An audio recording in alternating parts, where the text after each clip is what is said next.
স্কুলে ব্যবহৃত এই সকল সাধারণ জিনিসগুলো 2 থেকে 3 বছরের মধ্যে এমন পরিবর্তন হয়ে যাবে যা আপনি কখনো ভাবতেই পারবেন না। আর জাপানের সাধারণ বইয়ের মধ্যেও দারুণ সব প্রযুক্তির ব্যবহার করা হয়। তবে কি সেই প্রযুক্তি সেটাও জানবেন আজকের এই ভিডিওতে। এবং কেনই বা এই যন্ত্রটির আবিষ্কার না হলে ডাক্তাররা কখনো হার্টের অপারেশন করতে পারতো না, যার ফলে হার্টের রোগীরা বিনা চিকিৎসায় মৃত্যুবরণ করত। আর ভবিষ্যতে কিভাবে ভাইরাস দিয়ে পরিবেশ রক্ষা করা হবে, হ্যাঁ এমনই সব ইন্টারেস্টিং তথ্য জানবেন আজকের এই ভিডিওতে। তো দেরি নয়, চলুন তাহলে এখনই শুরু করা যাক। নাম্বার 6, আপনি কি জানেন পৃথিবীতে এমন একটি রাসায়নিক অস্ত্র আছে যা শুধুমাত্র এক ফোঁটা শরীরে লাগলেই মানুষকে কয়েক সেকেন্ডেই মৃত্যুর মুখে ঠেলে দিতে পারে? হ্যাঁ বন্ধুরা, ভয়ঙ্কর এই জিনিসটার নাম ভিএক্স নার্ভ এজেন্ট। এটি একটি নিউরোটক্সিন যা কিনা স্নায়ুতন্ত্রের কার্যক্রমকে একেবারেই নষ্ট করে দেয়। আর এটা যদি কারো শরীরে প্রবেশ করে তাহলে প্রথমে দম বন্ধ হয়ে যায়, তারপর শুরু হয় খিঁচুনি, আর কয়েক মিনিটের মধ্যেই মৃত্যু। সব থেকে ভয়ঙ্কর ব্যাপার হলো এটি গন্ধহীন এবং রংহীন, এমনকি সামান্য হালকা বাতাসেও এটা দ্রুত ছড়িয়ে পড়তে পারে। আর এই ভয়ঙ্কর বিষ এতটাই বিপজ্জনক যে এটি বিশ্বের প্রায় সব দেশেই নিষিদ্ধ। তবুও কিছু দেশ এটাকে গোপনভাবে তৈরি করে এবং যুদ্ধক্ষেত্রে অস্ত্র হিসেবে ব্যবহার করে। নাম্বার 5, আমরা তো সবাই জানি জাপান টেকনোলজিতে কতটা উন্নত। তারা তাদের পড়ার বই থেকে শুরু করে প্রায় সবকিছুতেই টেকনোলজি ব্যবহার করে। আর তারই একটি উদাহরণ হচ্ছে জাপান দেশের পাঠ্য বইয়ের উপর এই লাল পেপারটা। এটা দেখে হয়তো ভাবতে পারেন এ আবার কেমন টেকনোলজি। হ্যাঁ, এটাও একটা দুর্দান্ত টেকনোলজি। আসলে জাপান দেশের পাঠ্য বইগুলোতে প্রশ্নের সাথে সাথে ফাঁকা ঘরে অ্যান্সার বা উত্তরও দেয়া থাকে, আর উত্তরগুলো লাল কালি দিয়ে লেখা থাকে এবং সাথে দেয়া থাকে এরকম একটি লাল পেপার। আপনি যখনই এই লাল পেপারকে উত্তরগুলোর উপরে ধরবেন তখনই উত্তরগুলো এভাবে ভ্যানিশ হয়ে যাবে, শুধুমাত্র প্রশ্নগুলো দেখা যাবে।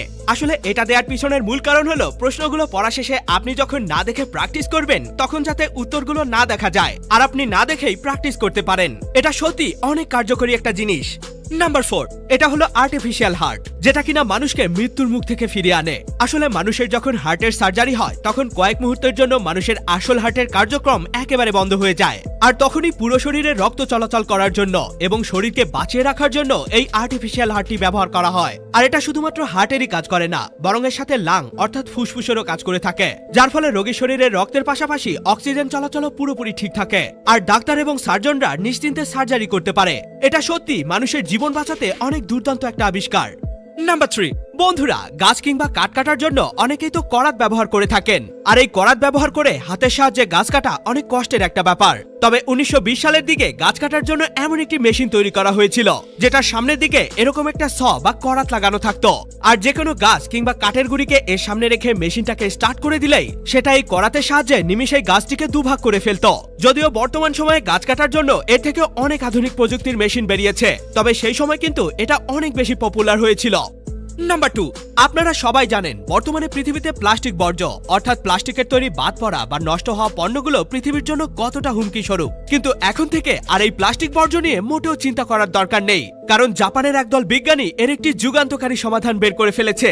হ্যাঁ, জাপানের বিজ্ঞানীরা আবিষ্কার করেছে আইডিওনেলা সাকায়েন্সিস নামক একটি ব্যাকটেরিয়া। আর এই ব্যাকটেরিয়ার চমৎকার বিষয় হচ্ছে এরা প্লাস্টিক খেয়ে বেঁচে থাকে, আর এই ব্যাকটেরিয়া পরিবেশের জন্য মোটেও ক্ষতিকর নয়। তাই বর্তমানে প্লাস্টিক বর্জ্য এবং পরিবেশ দূষণের হাত থেকে রক্ষা পেতে এই ব্যাকটেরিয়াটি বিশেষ ভূমিকা রাখবে বলে বিজ্ঞানীরা অনেক আশাবাদী। আর এই ব্যাকটেরিয়াকে কিভাবে বাণিজ্যিকভাবে ব্যবহার করা যায় বর্তমানে সেটারও গবেষণা চলছে। নাম্বার 1, এবার চলুন তাহলে ভবিষ্যতের স্কুলগুলো কেমন দেখতে হবে সেটাই দেখে নেওয়া যাক। ভবিষ্যতে চক এবং ব্ল্যাকবোর্ডের পরিবর্তে হয়তোবা স্টুডেন্টরা ট্যাবলেট এবং ভিআর গ্লাস ব্যবহার করে শিক্ষা গ্রহণ করবে। এমনকি অসুস্থ স্টুডেন্টরাও বাড়িতে বসেই একদম বাস্তবের মতো ভার্চুয়াল ভাবে শিক্ষা গ্রহণ করতে পারবে। তাছাড়া শিক্ষা কাজে ব্যবহৃত নানা জিনিসপত্র যেমন খাতা এবং কলমের পরিবর্তে হয়তোবা ডিজিটাল ট্যাবলেট অথবা ফোন ব্যবহার করেই শিক্ষা গ্রহণ করবে। এতে করে কাগজের অপচয় একেবারে কমে যাবে। এমনকি বই খাতা রাখার জন্য সাধারণ ব্যাগগুলো হয়ে যাবে স্মার্ট ব্যাগ, যার দ্বারা স্টুডেন্টরা শিক্ষা কাজে ব্যবহৃত বিভিন্ন ডিজিটাল ডিভাইসগুলোকে চার্জ করে নিতে পারবে। তবে হ্যাঁ, শিক্ষাক্ষেত্রে এরকম প্রযুক্তির ব্যবহার বাংলাদেশে আসতে হয়তোবা বেশ কিছু সময় লাগতে পারে। তবে উন্নত দেশগুলোতে 1 থেকে 2 বছরের মধ্যেই শিক্ষাক্ষেত্রে এরকমই অসাধারণ প্রযুক্তি দেখতে পাওয়া যাবে। এ সকল তথ্যগুলো তো আপনি জেনেই গেলেন, কিন্তু আপনি কি জানেন আপনি যে পালস ক্যান্ডি খান সেটি আসল নাকি নকল কখনো কি ভালো করে যাচাই করেছেন? না করে থাকলে আজকের এই ভিডিওতে আপনাকে এমন একটি ট্রিক্স দেখিয়ে দিব যার দ্বারা আপনি ফেক বা নকল পালস ক্যান্ডিকে সহজেই চিনতে পারবেন। আর চীনের বিজ্ঞানীরা কেন কৃত্রিম সূর্য তৈরি করছে, কি কাজেই বা লাগবে এই কৃত্রিম সূর্যটি, এবং এই জুতাটি পায়ে পরে শুধু হাঁটলেই কিভাবে বিদ্যুৎ তৈরি হয়, এবং এই জুতার দ্বারাই আপনি আপনার স্মার্টফোনটিকে চাইলে সহজেই চার্জ করে নিতে পারবেন।